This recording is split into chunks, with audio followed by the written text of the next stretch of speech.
გურამ დადიანიძეს არც მგზავრობისას და არც სალოცავში მისვლისას არავისთან კონფლიქტი არ მოსვლია. შინაგან საქმეთა სამინისტრო 12 წლის წინ დაკარგულ ბიჭზე პირველ განცხადებას ავრცელებს. უწყება სრულად მოწმეთა ჩვენებებს ეყრდნობა და აცხადებს, რომ ბოლო ერთი თვის განმავლობაში 20-ზე მეტი ადამიანი გამოიკითხა. შინაგან საქმეთა სამინისტრო უარყოფს ინფორმაციას, რომ 2014-17 წლებში გამოძიება და სამძებრო სამუშაოები არ ჩატარებულა. გავრცელებულ ვიდეოსთან დაკავშირებით კი შინაგან საქმეთა სამინისტრო წერს, რომ კადრები 2014 წლის 11 ივნისს შუადღის 15 საათის პერიოდშია გადაღებული. დადიანიძე კი დილის 4 საათზე გაუჩინარდა.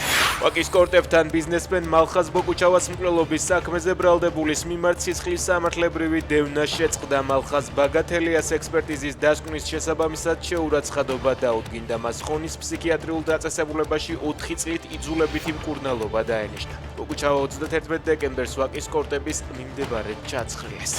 აგვისტოს ომთან დაკავშირებით, რა თქმა უნდა, ყველანაირი პასუხისმგებლობა ეკისრება მაშინდელ ხელისუფლებას. ომზე პასუხისმგებლობა კობახიძის შემდეგ კალაძემაც საკუთარ ქვეყანას დააკისრა. იმ პოლიტიკურმა ნაბიჯებმა და ქმედებებმა, რაც განხორციელდა, უმძიმესი შედეგები მოგვიტანა, თქვა მან ჟურნალისტებთან. მთავრობამ გზების მოვლა პატრონობის კომპანია შექმნა. კობახიძის განკარგულების მიხედვით ЧПС საქართველოს გზების ოპერატორის 100%-იანი წილი სახელმწიფოსგან მართვის უფლებით ინფრასტრუქტურის სამინისტროს გადაეცა.